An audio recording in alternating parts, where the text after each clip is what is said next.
Hello, this is Storybooks channel. New videos are posted every day. Subscribe and click the bell. Nancy left the school. Peter walked beside her, as usual. "But why are you leaving today?" "No, I guess I can't." Clara said she had to weed the potatoes. Nancy sighed. Ever since her father had brought that woman into the house, Nancy's life had been a living hell. Clara had looked for gain everywhere, and of course she had found it. Father worked in town, a week there, a week at home. The week he was home was easier, of course. But when he was away, it started. The first thing, the stepmother decided to expand the vegetable garden and increase the number of livestock in the yard. Dad supported all her ideas, and Clara said, "As soon as the farm starts to bring profit, you can quit this job and work at home." "It would be good, Clara. I miss you and my daughter." The woman was pleased. She smiled. While Daddy was away, all the hard work was on Nancy's shoulders, but she didn't complain. She really wanted Daddy home too. Clara went to the market every 3 days. Nancy didn't know how much money she made there. But it must have been pretty good, because after a year, Daddy quit. The girl thought things would get easier, but it turned out to be much worse. On the first day, when the father was free at dinner, Clara said, "From tomorrow, we start building a new one. I've already ordered the material." "Clara, why is this stable only 5 years old?" "Well, this one's not going anywhere. There'll be an extra one." Father just sighed. Lately, they had only numbers instead of love in their eyes. Then he built a stable and a barn and a chicken coop. But Nancy began to notice that her father smelled more and more of drink. And there was such sadness in his eyes. Clara shouted she could warm him with a broom, but he kept drinking milk. Very soon, all the hard work again fell on her shoulders, because her father often could not do anything. The village grandmothers sighed. Such a man was ruined by his rubles, not a woman. Clara knew exactly what was being said about her. She argued and fought, almost throwing herself at everyone. Pretty soon, people in the village didn't even say hello to her, and she didn't care, to tell the truth. She didn't take anything from anyone. She earned everything herself. All the alkies and idlers, let them bite their elbows in silent envy. "Peter, you're not going to win a gold medal anyway." Nancy waved her hand. "Why do I need it, this gold medal?" "To put it in my room and admire it." "You wanted to go to college, didn't you?" "Who's going to let me go to that institute?" "My father on his hands and knees. Every day on the farm is huge." She sighed. Peter looked at her in amazement. "Nancy, what's wrong with you? You're out of your mind. You're the best in the whole school." "You wanted to be. How could I?" Nancy looked up at the sky. "It's okay. I'll get over it. Most people do. They get married, have kids, take care of the household. It's a different time. Peter, leave me alone. It is better to tell your grandfather how normal limping and a little so good." Nancy smiled. A week ago, a terrible event shook the village. It had long been said that the wolves were coming too close to the village, they said. But it's no use. They had a forester. If you could catch him sober once a week. They hoped that nothing terrible would happen. They were wrong. One night, the wolves swarmed the neighbor's fence and tried to take the dog off the chain. The owner jumped out. Neighbors. And Peter's grandfather, who is 100 years old. One didn't hesitate. Immediately grabbed the barrel from the wall. Yes, also in the yard to grab who grabbed? But only age gave its own way. The grandfather got confused and swung at the wolf in his leg. It's good that it only hit the soft part. But the rumble scared the wolves too. As they say, it was both a laugh and a sin. The grandfathers treated the whole village. Peter had only his mother and grandfather, so there wasn't much wealth. Everyone carried something tasty or useful to Grandpa Nick, who sacrificed himself for the sake of the rescue. Only one family was left out. And that, of course, was Nancy's family. Clara immediately said, "Well, if a man is a fool, it's forever. There's nothing to jump around like a young man at that age." Papa was as usual under the influence, and Nancy wouldn't even try. She was never listened to at all. "You told your grandfather to correct himself. Listen, Nancy, which field are you going to weed?" "The farthest one, the one behind the village. So let me come and help you." "Don't, Peter. No need." Don't you have your own things to do?" Nancy said she realized that Peter would come and help, and they could spend the saved time on the river. And it made her so happy. And it appeared that you were all with Peter and 3 horses. You'll be on the street in no time. If you were a person, you'd be a country bumpkin nobody needs. Wouldn't you look at normal people? Nancy didn't even pay attention. That's how her stepmother always greeted her. Not Peter, not Peter, not Peter, not Peter, not Peter, not Peter. She'd think of something else. No matter how Nancy arrived, she'd be bombarded with accusations from the very doorstep. What she's hiding? Your daddy dragged your drunkard around on his back. Your back is gnawing at you too. Don't even think about it. Don't forget you're on potatoes. I remember about your potatoes. Nancy couldn't hold back any longer. She wanted to shout and stomp her feet, but she realized that the task would then fall on her head even more. Why is she mine? Are you guys eating with your daddy? Or maybe you eat air? Clara put her hands to her sides. Nancy realized that a scandal was about to break out, and it would look like a one-actor play, so it wouldn't come to that. She decided to take no offense and go straight to the field. Quickly, she changed her clothes. As Clara positioned herself and stepped out the door, she was already on her 3rd furrow. When did Peter show up? Not alone, but with his grandfather. Good health and truth. Hello, Grandpa Nick. How's your leg? What's it going to do? She walks more out of habit than anything else. She's long forgotten what pain is. Why is it walking and not like this in this heat? And what's the use of weeding it? We'll be digging soon enough. Nancy sighed. Grandfather grinned into his mustache. He was a wise, kind man. I know, don't say anything. Yours in the store is already scandalized by the wrong color of sugar. She needs yellow, and the store is white. Peter laughed. What's the difference? I thought yellow was bad. Well, I don't know. It is kind of considered to be sweeter.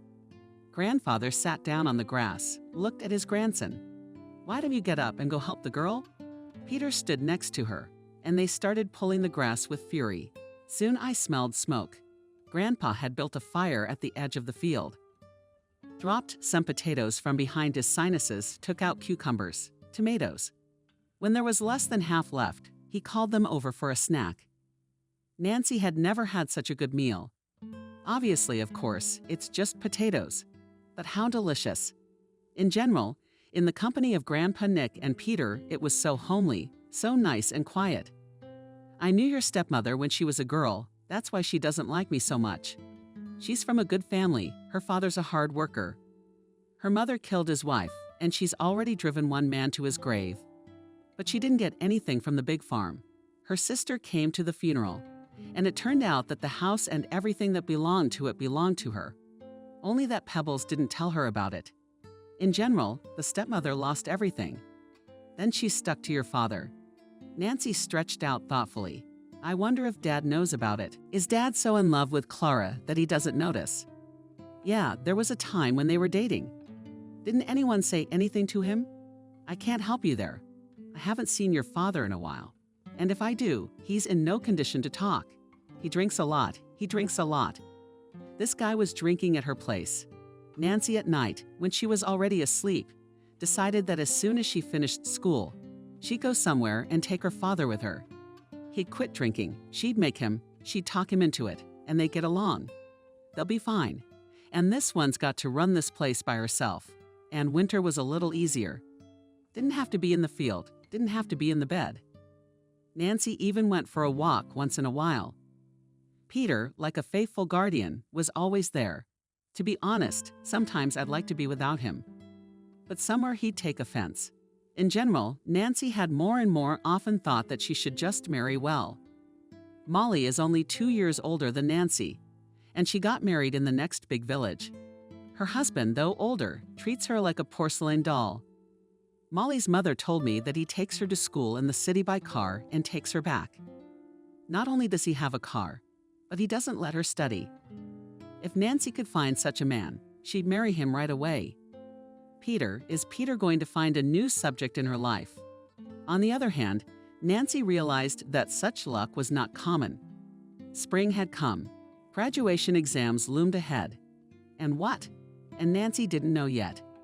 There was no talking to her father about it, but her stepmother, much less what she would tell her. And also, understandably, well, something had to be done. So Nancy made up her mind, choosing a day when the stepmother was in a pretty decent mood. Nancy sat down at the table in front of her. Clara, yes, she took a break from her calculations and looked at Nancy. That I should talk to you. The stepmother put aside the papers. Her face was serious. Well, let's have a talk. Nancy could see that the stepmother knew exactly what the conversation was about. Graduation is coming up. We have to apply somewhere. The stepmother grinned, not very friendly. We're somewhere else?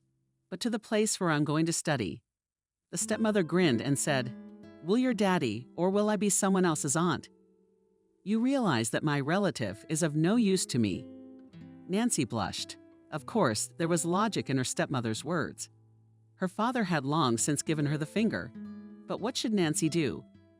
You realize, Nancy, if you don't help with the chores, I'll have to hire a man. And that's a lot of money. So, no matter how hard I try, I can't give you any money. Anyway, if you're washing your hands of it, there's no reason for you to come here. So if you decide to go to school, I'll sell my family. You can forget it. Nancy almost cried. She'd been expecting something like that. But it was still a shame. But everybody goes to school. You're not everybody. You're in a completely different situation. Am I wrong? That's it. I think I've explained everything clearly to you. The stepmother got up and walked out. Nancy burst into tears. It's exactly as she thought. She's going to rot in this village like this. For a few days, Nancy walked on her own, not her mood. She even decided she wouldn't go to the prom. Peter was so annoying that there was no energy. One day, she came from school, sat on a bench in the yard, and sat in the barn. She heard a rustle. Strange. Stepmother left for the market in the morning. How'd she even get her driver's license? She bought herself a car, an old Jeep. She's been going into town a lot more often. Who's there? The girl carefully stood up, wanted to go to the door, but it opened by itself. Her father's head appeared. He was very drunk, and it was immediately obvious. Nancy sighed bitterly. Nancy doesn't have this one. And then Nancy was so angry that tears sprang from her eyes.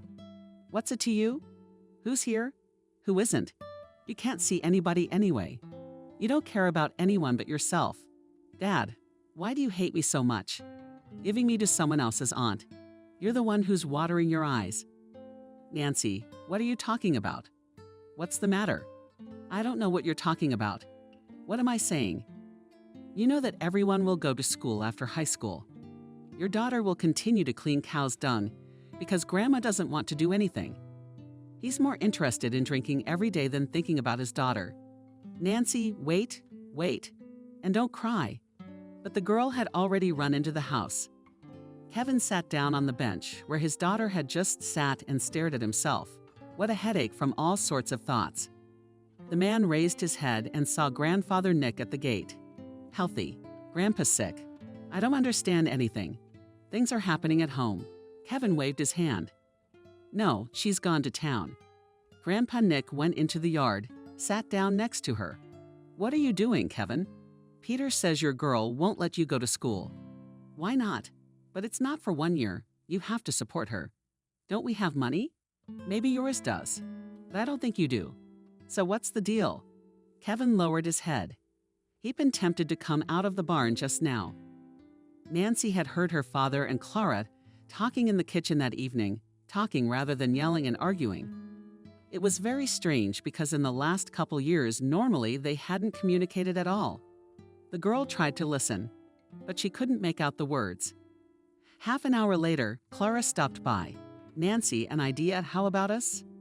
The girl came out at the table, sat her father. He was gloomy. Clara pointed to a chair. Sit down.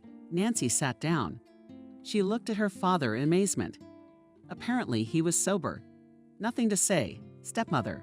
Nancy, your daddy swears he won't take another drop in his mouth.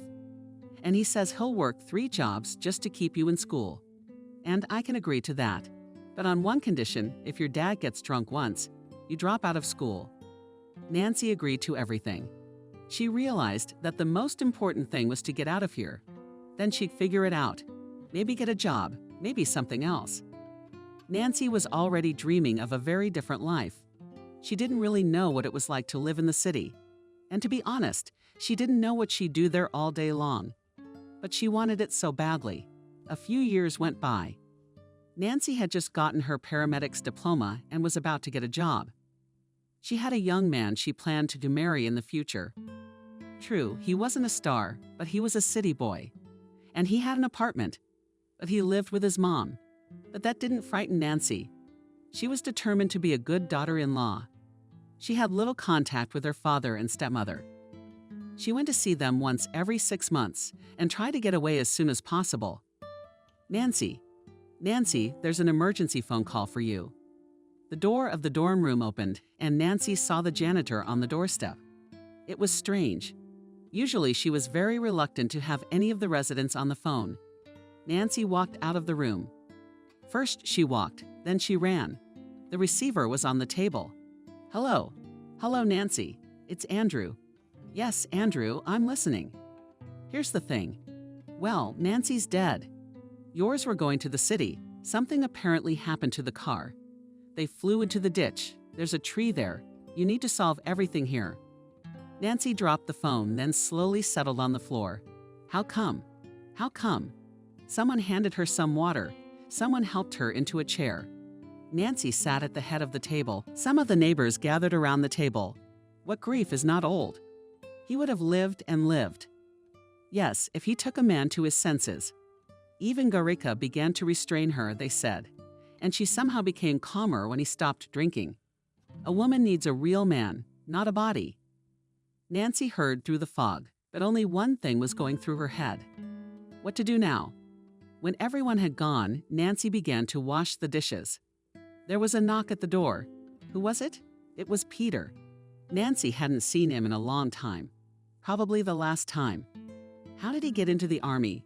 Hello on the walls. Hello, Peter. I don't recognize you. And it was true. Peter had matured from a tall and gangly man to a sturdy, tall man. Peter, where are you from?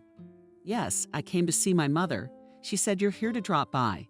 Peter sat down at the table and looked around the kitchen. Well, it's you. I'm sorry for your loss. Thanks, Peter. She finished cleaning up, looked at him. Would you like a drink? Let's sit and remember Uncle Kolya. And his Clara, too. He was a man after all. Nancy put some sandwiches, a bottle, and a shot glass in front of him. Don't you have one for yourself?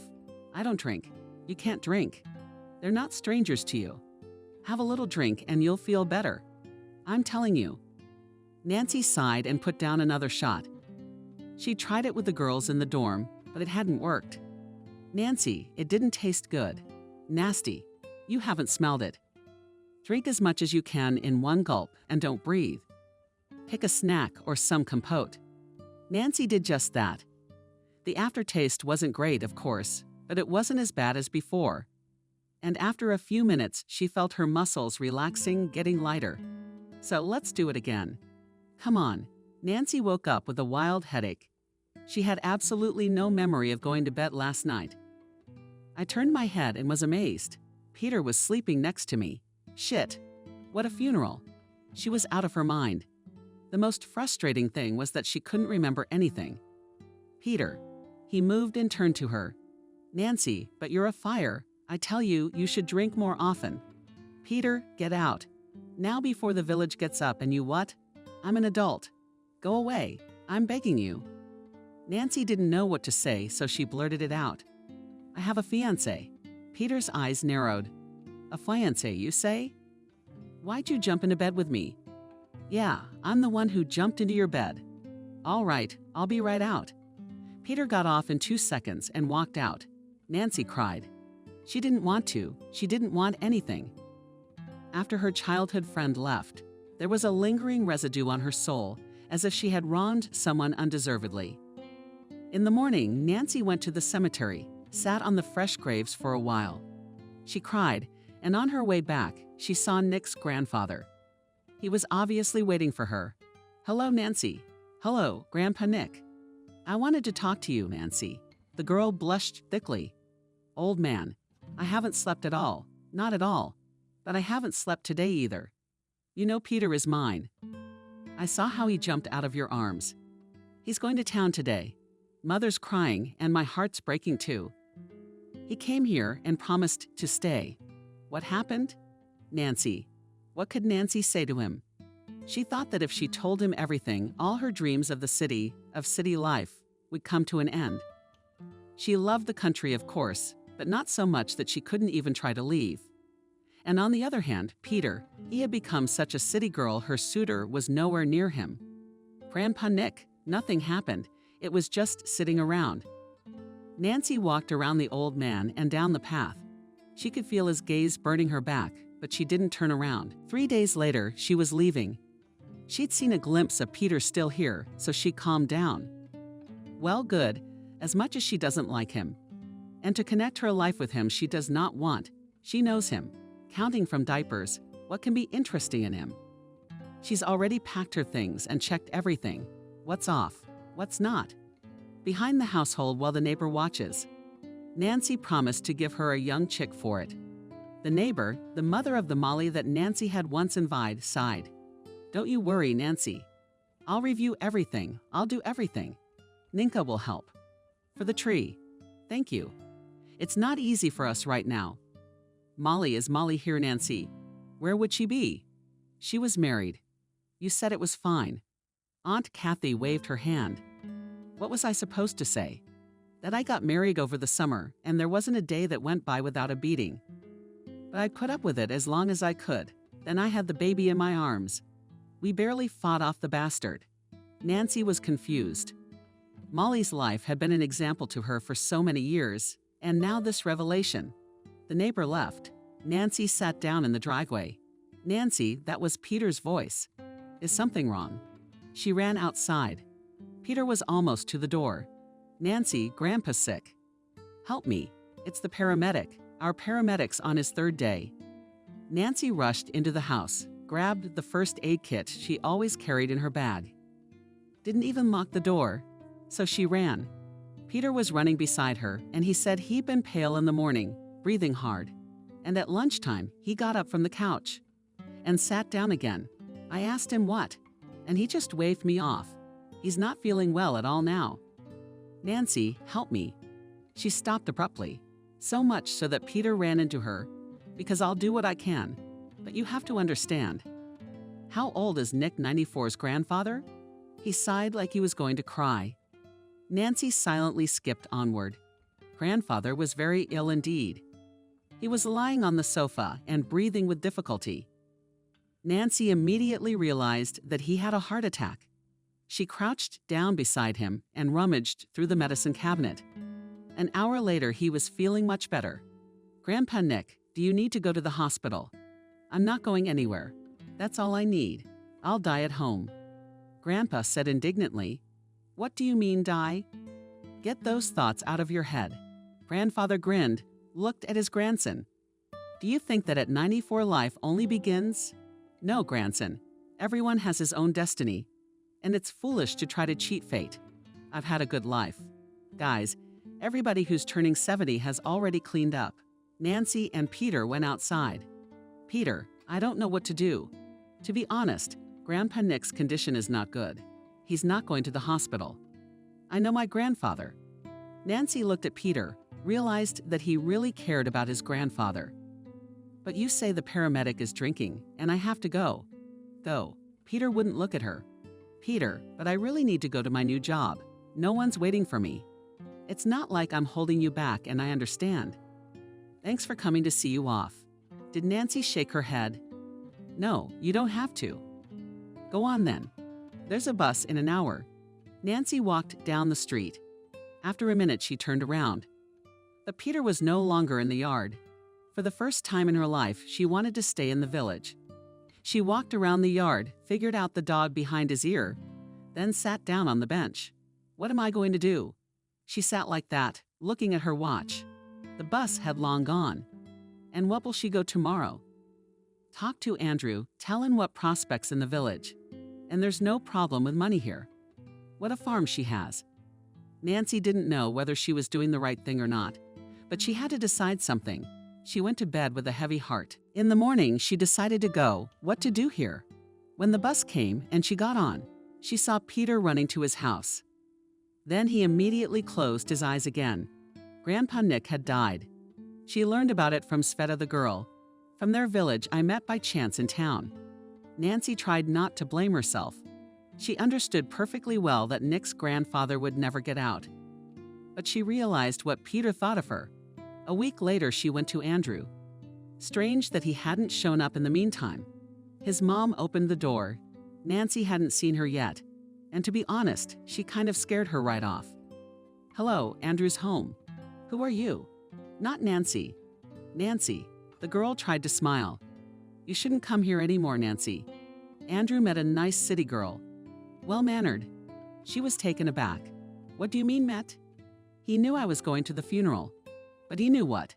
"Tell me what you can give to your family. You don't have a job yet. No parents to help now." Nancy even began to gasp for air at such accusations, then spoke out. "Well, yes, I guess it's nothing you dream of, is it? But only if the house I've got is worth more than your apartment or the farm, for which I got a very large sum. But you don't care about that now, do you? Goodbye." She ran downstairs. Tears rolled from her eyes. The steps merged into one. That same day, Nancy threw all her things into a suitcase and left for the village. Yes, fuck it all. People live in the village, especially with her profession. In the evening, someone knocked quietly on the door. Yes, there was Andrew. "Hello, Nancy." She threw herself on the back of a chair and looked at him with interest. God, what did she see in him? He was a skinny, long guy with glasses. Pale hands, pale forehead, sweating all the time. She's like her mom said, "You're letting out a rich bride." "Why would you do that?" "I just missed you." "I missed you." "That's good." "I said some things to your mom in there." "It's okay. My mom's not a very good character. You'll have to forgive her for not talking to her so nicely the whole time they knew each other." Nancy suddenly burst into tears. "It's a shame. Is she so ugly that you can love her for her inheritance?" "Andrew, you see, what's the matter?" Nancy looked at Andrew, who was sitting on her bed, and grinned. "You're a very good man. Do I need you that much? I inherited a lot of debt." Andrew from the villages. "What debts?" Nancy's getting a little carried away. "What kind of debts?" "Strange. That's strange." "Andrew, it's nothing. I just remembered I have to go somewhere urgently. I'll meet you tomorrow." He quickly sneezed on those slits and vanished. There's no other name for it because Andrew never stonked. In fact, he looked more like a ghost. Nancy threw herself on the bed and burst into tears at what was wrong with her. What? She'd gotten a pretty good education, so she fell asleep and thought. In the morning, I packed all my things. She got on the bus. She went out and looked around. But isn't it beautiful? At the edge of the village, construction was boiling. She heard they were building a new club. It will be called the House of Culture. You can live anywhere, and the saying, "Where you're born, there you are." You shouldn't forget it at all. She entered her yard and left the yard with new eyes. That's good. There's the house. I haven't seen Peter Nancy. She'd walked by their house a few times on purpose, but he either didn't see it or didn't want to come out. Probably the latter. It's all right. He'll get over it. He'll understand, and they'll make up. Nancy realized more and more every day that she wanted to be with him, wanted to live together, to have children together. 2 weeks passed. During that time, Nancy sold most of the farm, keeping some for herself, of course. She also became very good friends with Molly. They hadn't talked much before because Molly was older. Nancy didn't recognize her at first. Skinny, kind of brooding, but then she got over it. They got to talking. One night when they were having tea, Molly asked Nancy, "What do you think of the job?" "I don't know. I'll have to go to the headmaster, see what he suggests, or the nurse's station." "There's a paramedic." Molly laughed too. "What kind of paramedic is he?" "Well, you know, it's embarrassing to put a man down like that. Stop thinking about people. They're alcoholics about it." All night Nancy thought about it. It's true, nobody thinks about her. Why should she? Especially since Molly's right not to. In the morning, she picked up her papers and headed for the office. Andrew used to be called chairman, but now he's a director.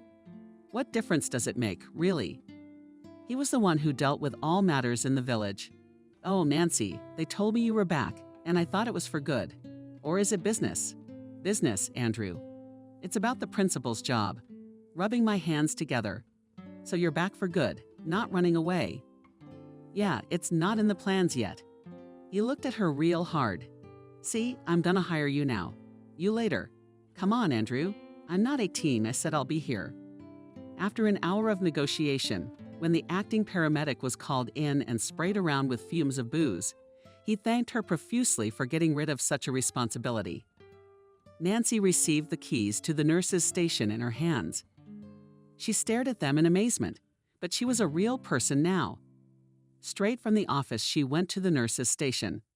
The grass is higher than the fence. The path is narrow to the door. Yeah, the old paramedic didn't bother much. Nancy's had enough and rolled up his sleeves. Now she can do what she really needs to do. No one showed up at the nurse's station. At least 2 weeks. Dust lay everywhere. The few instruments that had been messed with piled on a table. An hour or two later, the door opened and Nancy heard Molly's voice. Nancy, are you here? Nancy looked out here. Where else would I be? Molly laughed. Oh, I can't. Have you seen yourself? Nancy wiped the streaks on her cheek, fixed her hair, which immediately jumped back into free flight. Come on, neighbor, help me out instead of laughing. It's a two-handed job. The work went faster. By evening, the insides of the medical center were shining and glistening. They walked out. Nancy sighed tiredly. I'll have to put all this beauty out tomorrow myself. Listen, ask your mother if you can plant any more flowers now. I will. We'll have to ask the men to mow. I don't want to ask anyone myself. In the morning, Nancy got up early, gave her a cow, put her out in the herd. She was immediately surrounded by the village women. Nancy, is it true you are a paramedic now? She smiled, isn't it true? And that every day you will work and even come like that. Today she put on more orders. And from tomorrow, you're welcome. Just think, just a little while ago you were a girl running around, and now you're a doctor. It's crazy. Nancy, it was nice to hear all that. She was starting to feel proud of herself. I mean, what did she need in that town? She's got everything. A big house, good money, a job. And if she works hard, she'll get a lot of respect. And then maybe Peter will hear about what she's like. And he'll come to her. Nancy realized that they were adults, that they could talk. But she knew Peter well. He wouldn't be the first to talk. On the first day that the nurse's station was to be open, Nancy, before she reached it, saw a crowd of old ladies outside. She realized perfectly well that today she would have an exam. There was no other way to call it. And of course, everyone got sick all at once.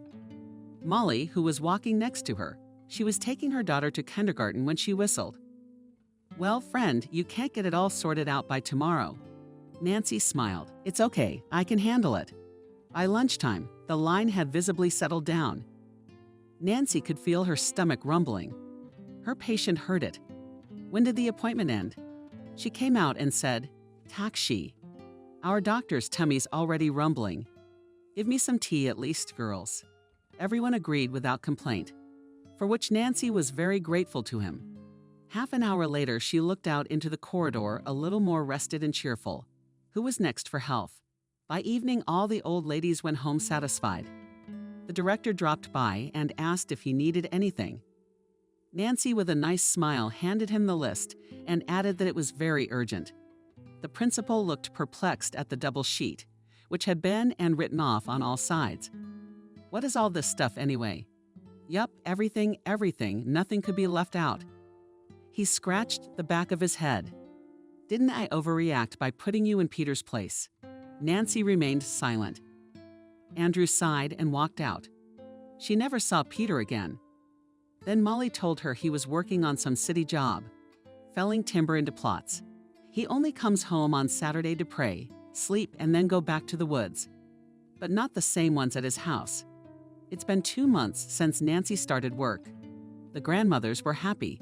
That's the main thing. At that age, they don't want medicine so much as attention. Of course, there have been younger people who've come in. Nancy had two of them rushed to the hospital. One man with appendicitis, the other with kidney pain. I mean, Nancy couldn't be 100% sure without tests. But it looked a lot like stones. As it turns out, she wasn't wrong. The hospital said a couple more days, and there'd be no one left to treat. It was the end of a normal workday. The weather was bad outside, so there weren't many patients today. Nancy was just about to close the medicine safe when the door slammed. And someone yelled, "Doctor is doctor." Nancy jumped out of the office. "Peter," Nancy almost fainted. Peter was in such a state. "Daughter here." One of the men looked at her fearfully. "Here on the couch." Peter was put on the couch. "Somebody get Frank. If he's sober, get him over here." The younger one nodded and ran out of the infirmary. Nancy, on the other hand, examined Peter several times on the head. "Looks like the bones are intact. The wounds are superficial. His arm is hanging by a whip from his shoulder. Look, we need to avoid the city. If possible, the forest is the only place where our men can make money. If this gets out, we'll lose all our jobs. Are you crazy? A man can die." "I understand. I'm saying if it's possible." Lucky for Nancy, Frank was sober. He walked briskly into the office. He glanced at Peter. "What do we do? Let's take it one step at a time. Let's start with the head." An hour later, Nancy put in the last stitch. Frank smiled approvingly. "Good job." Peter opened his eyes. Nancy, lying quietly still. He smiled again and closed his eyes. The arm turned out to be dislocated. Frank helped. Peter screamed and finally passed out. "Nothing, just a little soreness, that's all." Peter's mother literally flew into the nurse's station. She threw herself at the man who asked not to send Peter to town, that he was satisfied. Sitting there, "You'd better fall through the ground, Gad." The man turned away from her clapping and said nothing. As Frank explained, he was the cheerleader.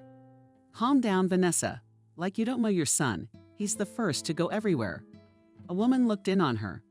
"Nancy, don't worry. Everything will be fine. I'll be here with him till morning. I'll stay with you too. You don't have to. I'll be fine." Peter woke up in the middle of the night, looked around the nurse's station with a hazy gaze, stopped it on Nancy and Nancy sleeping at the table. Dropped off. "Peter, how are you feeling?" "Who knows? Not so good. You're very lucky. You only took the glancing blow to the head." "Yeah, lucky. So lucky." Peter was transported home in the morning. Vanessa, his mother, thanked Nancy for a long time. Then she said, "Nancy, you're coming." "Well, of course, I'll come back every day to change the bandages. Treat them. Then the live ones have to come off." Nancy ran to Peter's house every day. Except the easier Peter got on him, the gloomier he looked. One day he said to Nancy, "You can go no more? Peter, you don't have to."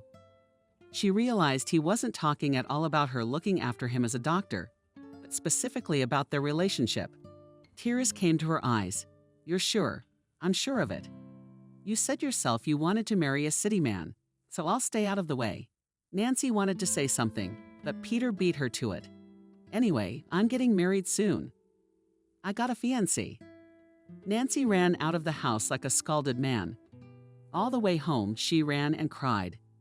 She calmed down a little at home. It's just Peter freaking out. Anyone would freak out if they were him. Well, he'll calm down a little, and then they'll talk. Time passed. Peter didn't make any moves. Then she found out he'd gone into the woods again. Nancy was furious. "Oh yeah, to hell with you. William's been after her for a long time. The boy from the neighboring village. She'll get Peter." A day later, William showed up with a chocolate bar. He sat in silence.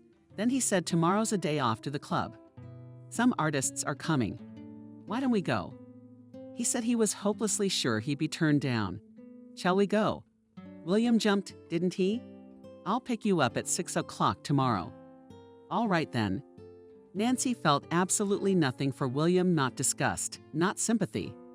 It was just the man and the man and the man. All that was on her mind was Peter. Had he really told her the truth? No way. He was just trying to annoy her. Nancy was sure of it. It was all right, Peter. She could be angry too. Of course, she knew perfectly well that it was all a kindergarten, but she couldn't help it. It wasn't nice to William. She didn't promise anything like that, though. He didn't say anything like that. He invited her to a club. She said yes. William knocked on the door. Minute to minute.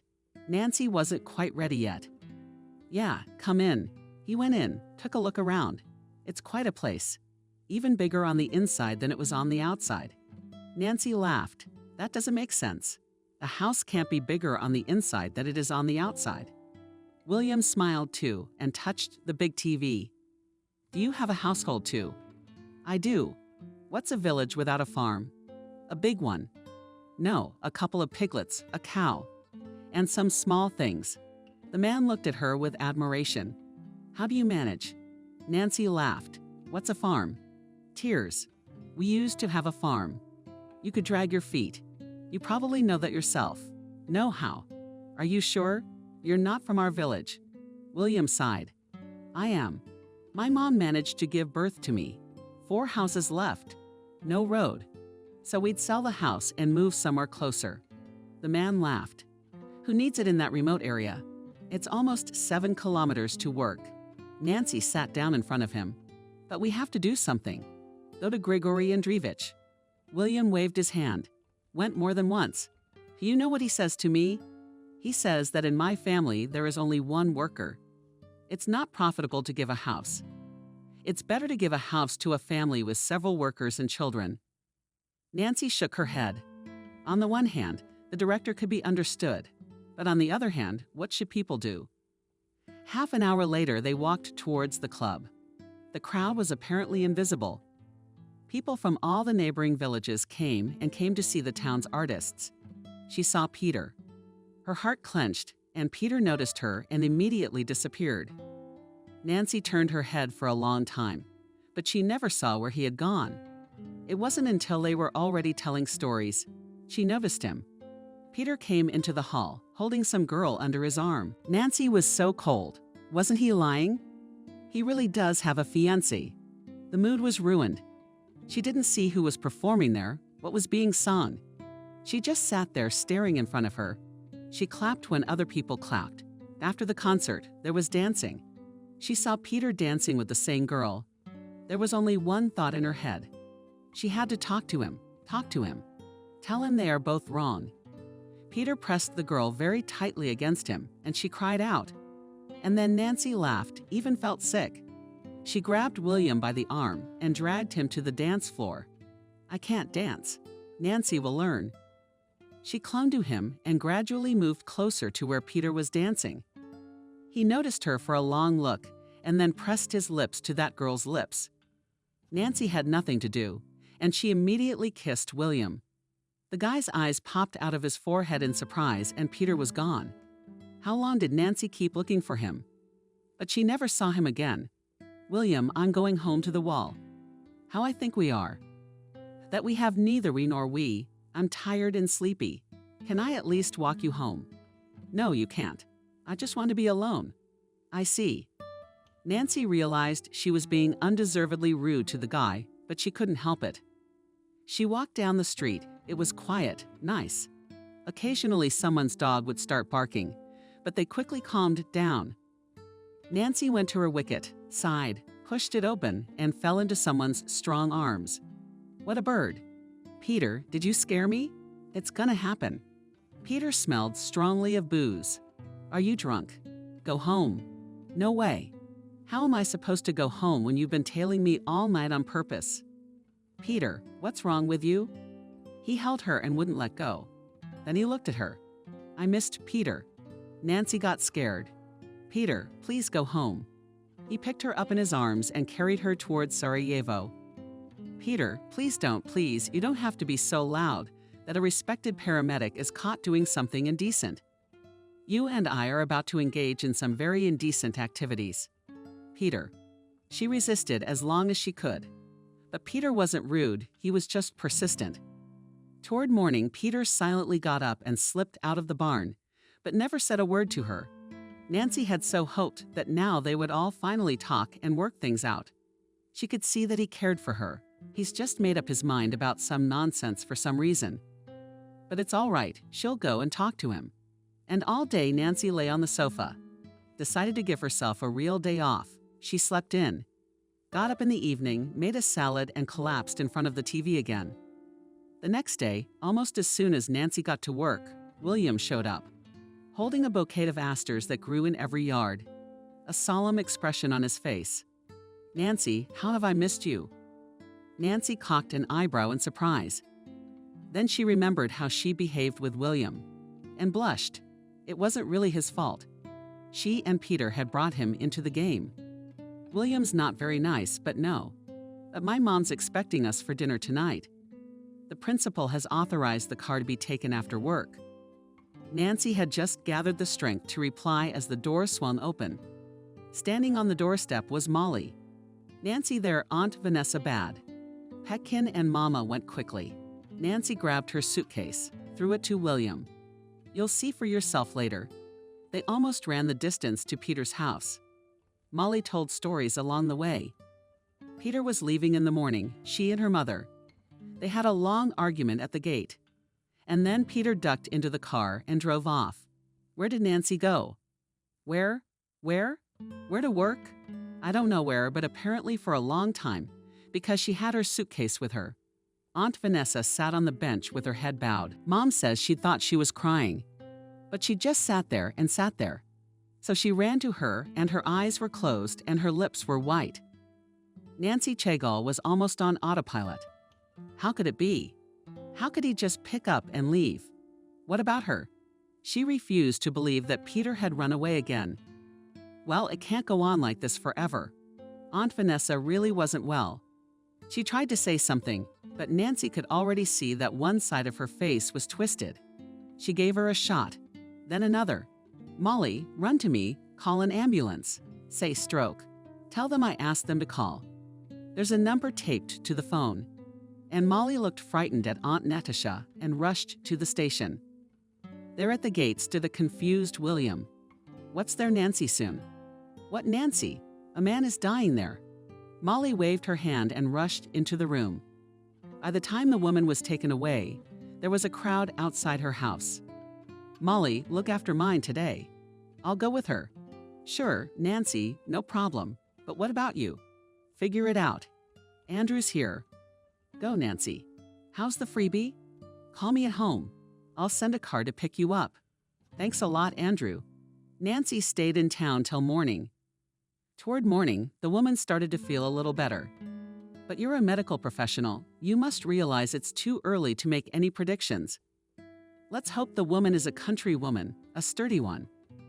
Nancy looked at her watch. She was catching the first bus to the village. That would do it. At the same time on bus 1 and 3 will come again. The first person Nancy saw as she stepped down from the foot of the bus was. It was Andrew. The last person Nancy expected to see here at all. "Nancy, I've been waiting for you for a hell of a long time." "Andrew, what are you doing here anyway? But you're missing." "So I figured. Wait, you're supposed to be marrying a city girl who's no match for me." He wrinkled his nose crankily. "Stop it. It doesn't suit you." "The marriage didn't work out because. Anyway, it doesn't matter. It's like you're not happy to see me." What should Andrew squint at? "How fast have you changed?" "Andrew, what does it matter if I've changed or not? You have no business being here." She wanted to walk past, but Andrew walked beside her. "Nancy, I get it. You're hurt. You're angry. All right, I agree with you. But I think we know each other well enough to overlook little things like arguments." "Andrew, you really don't get it, do you?" Nancy stopped. "You can go back to your town in peace." "Nancy, what?" "I think we'll at least talk. Are you giving me tea?" "No, I'm not giving you tea." "Nancy, I'm having difficulties. And I don't need support both mentally and financially." Nancy squinted angrily. "It's what they would go for you, Andrew, along with your mommy." Andrew stopped smiling too. He was just about to say something when a car stopped nearby. "Nancy, trouble." She turned around. William got out of the car. "William, it's just hooked up and it won't go away." William quickly stepped between her and Andrew. "Young man, you don't understand. You were told to go where you were going." Andrew spat. "You'll regret it," looking for shelter. Andrew turned around and walked away, and Nancy even gasped with indignation. William turned to her. You're not a cow. You're very beautiful, Nancy. When we go to meet my mom. Jesus, William, you too. Nancy turned and rushed toward the house. William gave her a long look. 3 days later, Nancy went to the hospital again. Aunt Kathy brought some honey and a piece of homemade cheese. Say hello to Vanessa. Let her get well. Don't spoil herself. Okay, Aunt Kathy, I will. Nancy pushed open the door to the room and froze at her mother's bedside as Peter sat gently spoon-feeding her. Hello. He glanced at her briefly, nodded, and continued to feed the woman. Nancy walked over and laid out on the table everything she had brought. So how are you guys doing here? Aunt Vanessa smiled. It didn't come out very well, though you could tell she was smiling. Kathy sent you a reply and said she was correcting you. More like a nod. Peter left the room. Nancy sat for a while and then scrambled out as well. She saw him at once, came over. Thank you, Nancy, for Mom saved Grandpa wouldn't, but Mom did. Peter, Grandpa couldn't have been saved. Believe me, you didn't try, you just left. See how you don't understand. How can I explain it to you? Even if they had taken him to the hospital, he still wouldn't have recovered. And I don't want to hear anything. Peter, Nancy, and I took 2 days off. I'm leaving again tomorrow, and I won't be back for a long time. Peter, what's it got to do with me? But I love you. Peter grinned wickedly. Well, you'll love someone else. It's the truth. Peter is family. And I'm leaving tomorrow, and I don't care what you're telling me right now. I don't believe you, and I honestly don't want to. Peter got up and went to the hospital. Peter, stop. He didn't turn around. She drove home, and not a single tear came out of her eyes. She got off the bus, walked to the house, and there was someone sitting on the bench at the gate. Nancy sighed. It was William, and apparently his mom. Well, apparently it was her fate that Nancy put a smile on her lips. William rushed towards her. Nancy, you forgive us, but you never have time. Nancy held out her hand in response. Nancy, come on in. As they walked through the yard. When they entered the house, Camille gasped. How big was this place in the city? Not everyone has one. Nancy turned with a smile, so there's not much room to swing in the city. They're small apartments. You're right. Nancy, what is there in the city if you can live as a human being in the countryside? Nancy threw off her jacket and began to set the table. She was in the mood to rip it off and throw it away. And then she remembered that one of the patients had brought her a beautiful bottle, saying that relatives had brought it from the south. She remembered how relaxing it was and quickly found it. Put it in the middle of the open table, looked at them, who were all looking at the house. Let's get to the table. Hungry everyone. The woman looked around. Oh, so many things to eat. Don't be shy. What's this? This is cognac from the south. I've never tasted cognac. For almost an hour, they talked about nothing, about the weather, about nature, about potatoes not being born. Then Camille, when apparently the cognac had done its work, spoke on the right subject. You on the walls, you realize that you are no longer young for the village and generally considered an old diva. As it happens, her William mine was almost 30 years old. Camille banged her fist on the table. William jumped up. Mom kept her voice down. Nancy watched the woman with interest. William just didn't know where to put himself. And Camille continued, you should be alone. Especially since my William has fallen head over heels in love with you. And you're a girl with blood and milk, with a respectable job, a house and a farm. There's a lot of independent women like you nowadays. Anyway, you should get married. She said it like she was making a point. William sat there red as a crab. She poured the walls for everyone and said, well, if we must, we'll get married. Camille took a swig and immediately wanted one. She and William carried her over to the couch. Vali kept apologizing. Nancy, I'm sorry, Mommy doesn't drink at all, just pour. Just a teaspoon before bedtime. I don't know what came over her. It's okay, let her rest. You can't drive. You can't make her drive so many kilometers at night. I wasn't thinking. Varia gave her a confused look. Nancy, what did you say about getting married?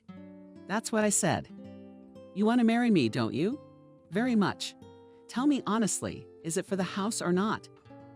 No, Nancy, it's Mom who's always looking for an advantage. That's all. So she's starting to get ready for the wedding. Nancy S. threw the dishes in the sink. I stood there, thought about it, and decided it would help in the morning. What are you standing there for? Let's go where? What do you mean?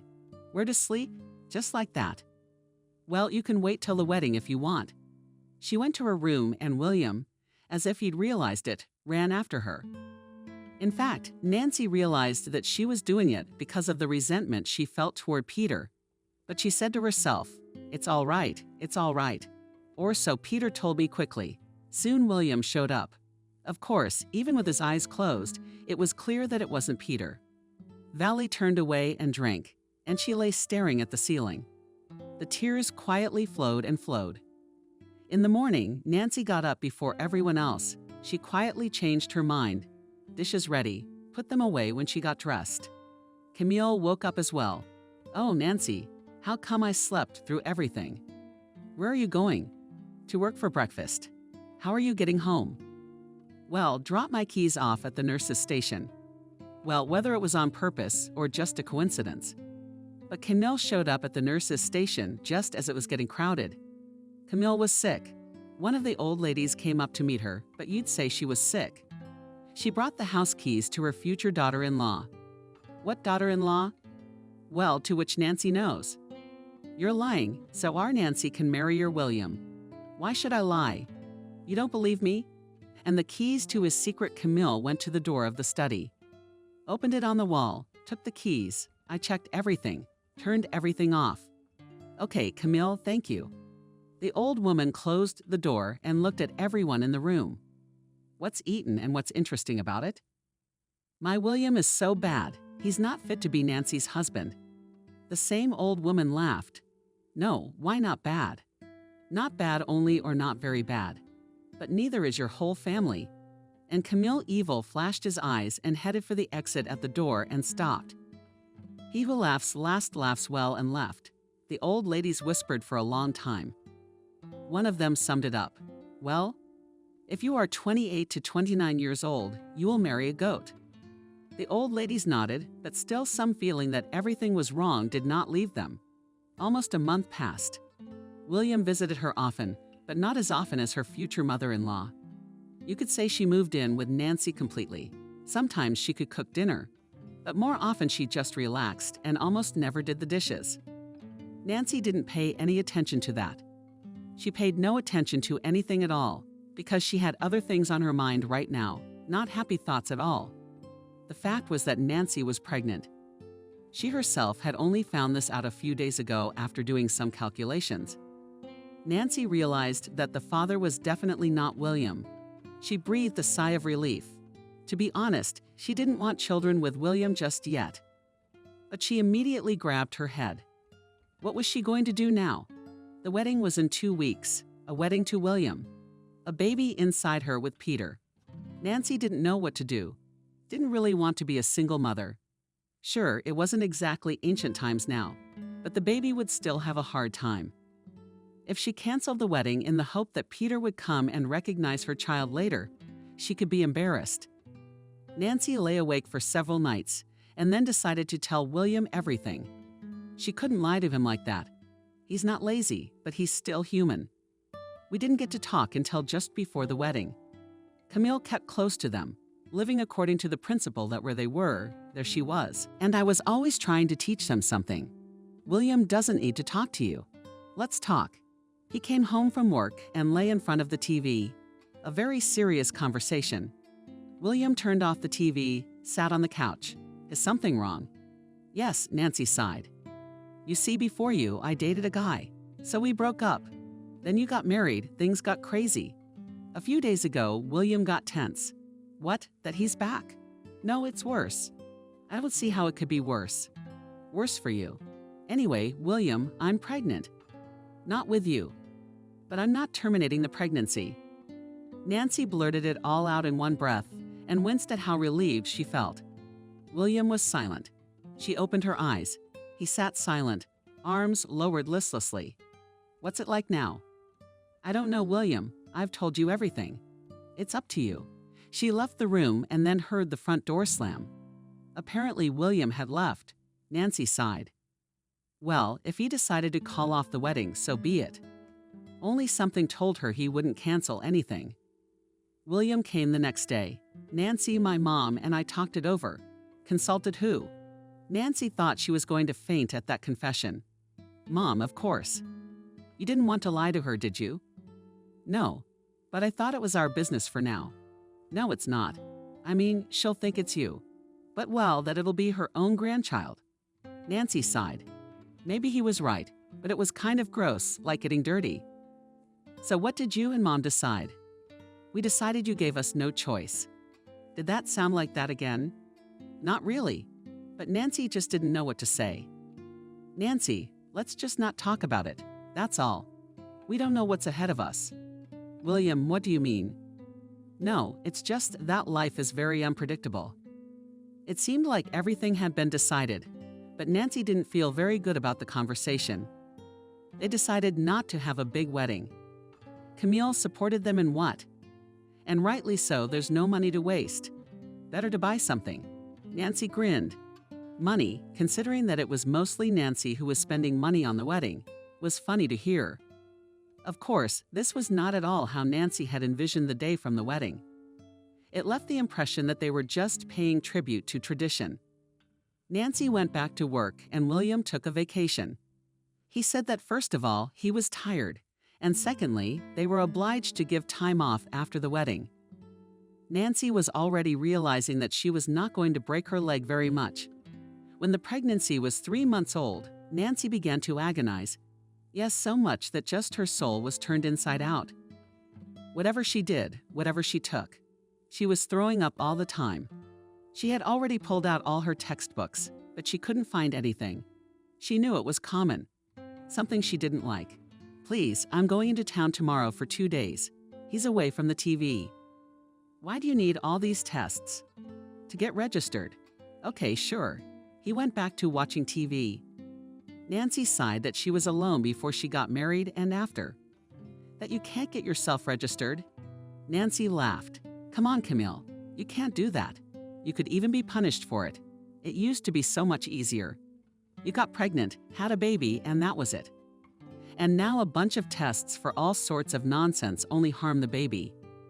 Nancy went back to her room with a smile. It was nice that at least someone cared about the baby. Of course, you can't make Valia love someone else's child. But at least sometimes you can ask about her well-being. In 2 days, the nausea was almost completely gone. Nancy didn't understand anything. The doctor spread his hands. Look for a problem at home. Maybe food. Maybe country milk. You see, we can try to find the cause of what's making you so nauseous. But we'll only know that when you've had the baby. Nancy, and I knew it all too well myself, but try to ride to the city all the time is not good either. I just decided to be patient. That time would pass, and the nausea would pass. But I still decided to diet. Not to eat anything at all. What could it be? She came home. Her mother-in-law asked her what her tests were, what was normal, what wasn't normal. Only then did she let her rest. Nancy first wanted to go to her room, but then she decided to lie down on the veranda. It's a little cooler there, plus the air is fresh. She was already starting to fall asleep. She heard William and his mother come into the kitchen. The mother was reading to William. Nancy was about to pull the pillow over her ears when she realized the conversation was about her. William, you didn't bring any wheat again. Mom didn't have time. Well, really, there's a whole wagon load of work to do. But get to work. Of course, it's more important. Did you hear that creep is back? What geezer? What Peter? The one your Nancy was having an affair with. William was quiet for a while. How do you know who she was having an affair with? You're the only one who doesn't know. Everyone else knows. So she came back. So what? Nancy's married now. Oh, but God gave her a fool of a son. You want me to tell you what could happen? Well, tell me this. Nancy could physically feel her breathing getting heavier. Peter's back. It was a nightmare, but she barely breathed. And she knew there was a reason her mother had brought William into the kitchen. Her room was very far away, which meant that what they were talking about was not for Nancy to know. And then there was the grass. What kind of weed? Nancy, maybe with honesty. She told you she wasn't pregnant by you. Any other woman would have just kept her mouth shut, and you'd be raising someone else's child. But she's going to tell you because he's about to have a kid. Who knows how he'll behave, but it's obviously not going to do us any good. Option 1, he'll tell Nancy that since they share a child, they should be together. The second one is he'll tell her to fuck off. Then when the baby's born, he'll start making demands. Yeah, money grubbing. See, for some reason, Mom thought she'd tell him something. And then for some reason she thought it was going to be that bad. Because, son, I've lived. I also really don't want to go back to our house. Back to your meager paycheck and the basins in the rain. I don't know where you're going with this. Am I supposed to walk next to Nancy so she doesn't, God forbid, talk to him?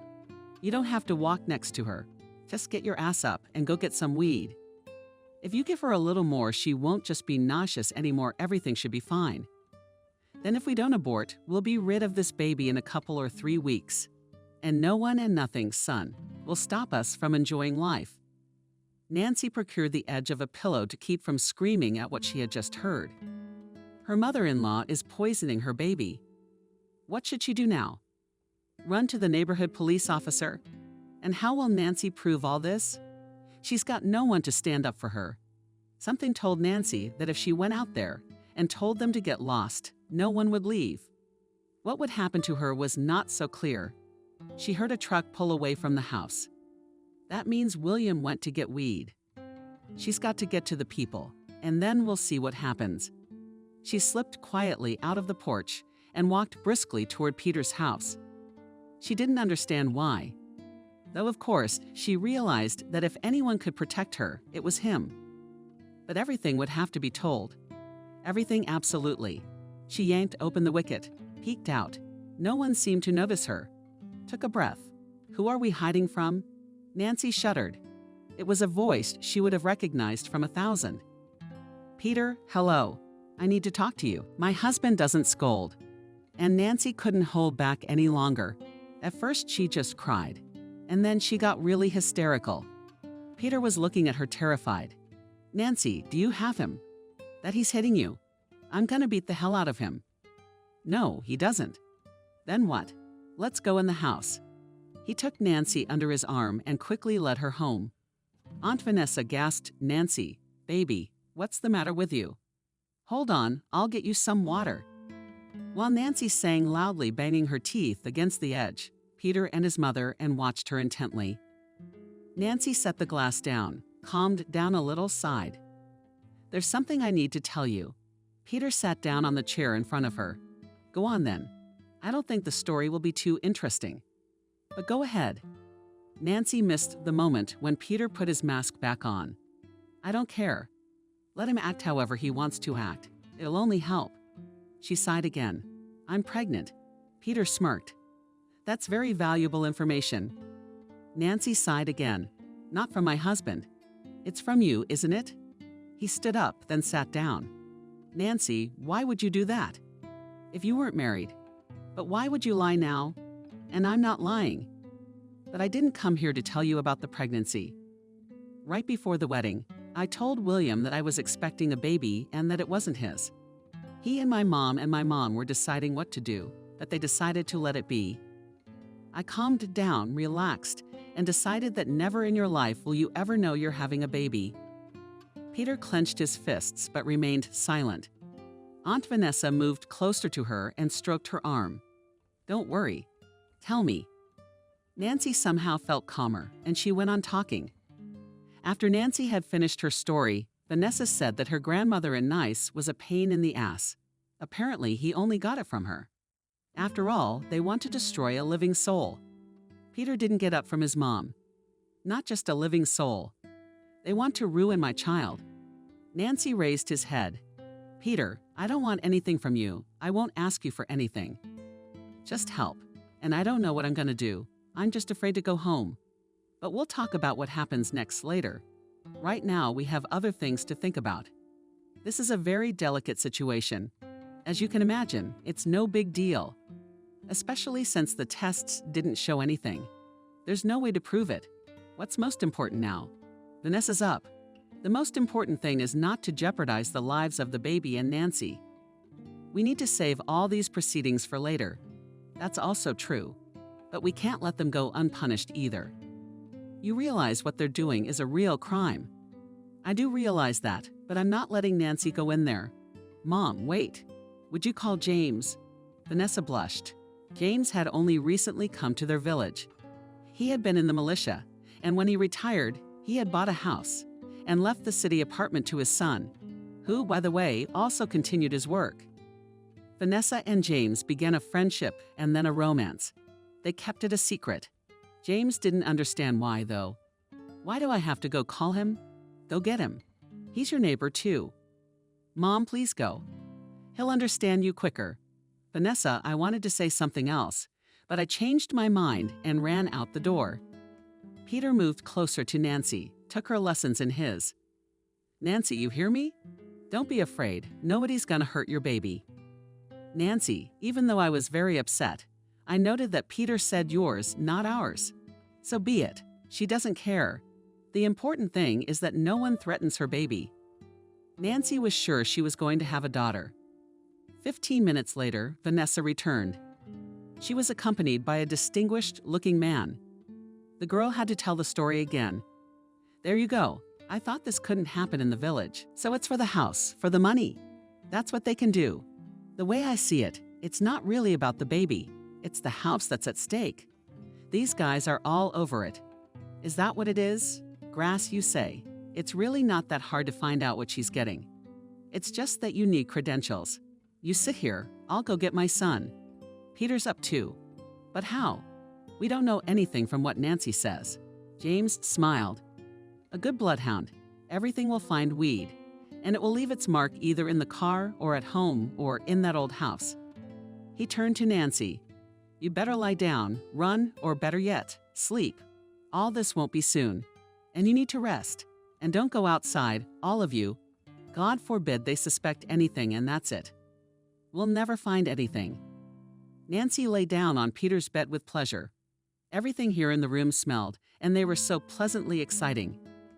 Peter peeked in on her a couple times, but Nancy was sweetly asleep. It was as if she had stopped worrying. Realized that she was treated very differently in this house. It was voices that woke her up, and then a light flashed in the room. Peter stood on the threshold and smiled. Well, you get up to bed. You need to testify. They've already taken your relatives. Nancy sat up abruptly. How? Just like that. William came home. Mother's waiting. She says you're missing. So they went looking for you. They've got the whole place surrounded. They forgot all about what they left in the car.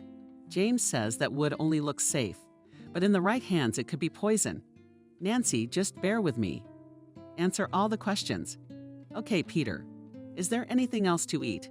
I'm eating out of my mind right now. I haven't eaten since this morning. He looked at her, then he laughed. Well, sure, we'll feed you. You have. 15 minutes later, Nancy was gnawing on a large tea sandwich and answering questions. She had so far refused to eat more serious food just so as not to embarrass the uniformed people, but she was already imagining how she would return the plate of soup that Vanessa was now sorting out. She went over everything one more time, answered a few questions, and the policeman left. After a hearty dinner, she felt sleepy again. I should probably go home. Now that I'm not nauseous, I'm hungry all the time, eating and sleeping. Vanessa laughed. That's normal, kiddo. You eat and sleep with us tonight. You can go home tomorrow. Peter nodded. You know, I'd love to crash on his bed again. Let her sleep wherever she wants. If there's nowhere else, she can move just to sleep without disturbing him. Peter did come to her, lay down in his clothes, put his arms around her, and they fell asleep. How good it felt in his arms. She couldn't even think. How because she just fell asleep. Woke up in the morning, he was gone. She goes into the room. There's a distraught Vanessa sitting at the table. Where did Peter go? He's gone like a tumbleweed again, honestly. He left like that, but he left a note like that. He wrote it. I need to find out about myself, whether he's so attracted to his job, romance, and all that. Or he's just a born fool. Nancy sank helplessly into a chair. She decided the night before that everything was going to be different. Peter again. The girl stood up. I'm going to go, Aunt Vanessa. I have to go to work soon. Are you feeling all right? Nancy smiled very well, didn't she? Here, take this with you to work. I baked buns and cutlets. Oh, you don't have to, I do. And remember, if my son is a fool. Do you have it? I got it, and I'm not leaving you. Nancy smiled sadly and walked out of the house. Vanessa escorted her out with a look. God, poor girl, she had been through so much.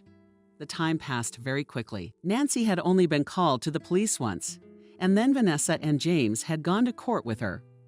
In general, lately she had the impression that she had new parents, that Vanessa and her James were just a kite over her and fed her, constantly tried to see her off and invite her to visit. Nancy didn't resist. She was very much pleased. She had not heard from Peter, and she had given up waiting. She had enough to do. At the trial she felt sick when William and his mother began to yell at each other in public, and at her too. The girl's eyes went blurry. It was a long time ago. The trial ended without her. She called an ambulance in advance. As soon as the very first contractions began, I knew that as long as they would get there, and also the first labor. They brought her to a room with 2 other women. There was still time, and even though the environment and stomach pains were not conducive to conversation, they got to know each other. One woman came for her 3rd child and the other, like Nancy, for her 1st. The labor had gone well. An exhausted Nancy threw herself on the couch. The doctor said, "No, look, you're all from the same room. All the girls here still have a princess." Nancy smiled. She fell into a dream. Thought her princess would be the princess herself. The first one to be discharged was the one who was having her 3rd child. But girls, happily, I've had enough, and I wish you at least one more visit. Nancy laughed. Oh, let's get away from this rosebud for a while. Vanessa called at the maternity hospital. Every day she had come twice already. She was so excited that Nancy almost cried. Well, my princess, home tomorrow. The baby wrinkled her nose and Nancy laughed. Vanessa and James will be coming to pick her up tomorrow. The weather in the morning was as if it had heard that the happy mommy was being discharged from the maternity hospital. It had been pouring rain for 10 days at least. It's sunny this morning. Look at the weather. She was packing. Nancy came to pick you up. She smiled, turned to her neighbor. That's it. Bye. Have a nice day. You hugged her, and you too. Your Peter will definitely come to his senses. Yesterday, before they were discharged, lying in the dark, they had a heart-to-heart. Nancy told her roommate's story. It turns out that her man, as soon as he found out about the pregnancy, fled in an unknown direction. How are you? Oh, Nancy, I'm fine. Mom and Dad turned out to be the best. They won't leave me. I used to hurt them so much before. The nurse took the baby away and Nancy gave her neighbor another big hug and kiss. Be sure to come and visit me. The baby needs fresh air. I have a huge house, so take your parents too. She followed the nurse to the exit. It wouldn't be long before she was finally home. The doors opened and Nancy froze. Standing right in front of her was Peter. He was in a suit. She had never seen him in such parade before, so she hardly recognized the nurse, carried her daughter out, and Peter rushed to her. She asked sternly, "You, Daddy?" He nodded in confusion. "I'm a nurse," she smiled broadly. "But you take your beauty." Peter gingerly took the pouch, peeked inside and looked at Nancy. She's so tiny. Nancy, I wanted to kill him. The mood was gone. What are you doing here? What's what? I'm picking you and your daughter up from the hospital. You didn't have to. We did fine on our own. In case you need to leave in a hurry, like you always do. Nancy looked at him angry and Peter looked at her confused. Nancy, I'm sorry, I'm not going anywhere. I don't believe you. She took her daughter from his arms and went down the stairs. Peter stood there for a while. Then he rushed after her. He overtook her, stopped. Nancy, forgive me, you fool. Marry me. Nancy stopped. Did she feel like screaming? Yes, I do. But she restrained herself. I'll think about it. James and Vanessa hurried from the car to them. Nancy, Vanessa's daughter, hugged her, and Nancy burst into tears. Daughter, how long had it been since she had heard someone call her that? They all got into the car, Peter behind the wheel. When the car started, Nancy noticed how carefully he drove around all the potholes, how he drove as if he were carrying crystal. She smiled a little, and Vanessa leaned over to her ear and whispered right to Nancy, "And even though that knucklehead is my only and favorite son, you need to let him know how wrong he is," and sat down again as straight as anything. Nancy laughed softly. It seemed she had been very lucky to have a mother-in-law this time. One could only dream of such a one. This time the wedding was exactly what Nancy had always dreamed of: a lavish dress, a sea of guests that filled her big house, gifts, wine, and shouts of bitter. She agreed to marry Peter. After 3 months, he gave the whole one eyes and noses left. Every day after work he went to her, bought up in the store all the toys that were there. Nancy only grabbed his head. When he came joyful with a big coloring book, he showed it to Helen and said, "Oh, you'll grow up a little, and you and I will draw here." Peter, this and the books will still be lying around for at least 3 years. He looked at her perplexed. "Well, at least we'll already have it, and we'll buy another one later." She then sighed, "Well, what am I going to do with you? You'll buy a house full." "Nonsense. I'll have to look after you." "Nancy, is it?" "Yes." He picked her up in his arms, spun her around, shouted something, then set her down and said, "You'll be the happiest woman ever. I promise you that."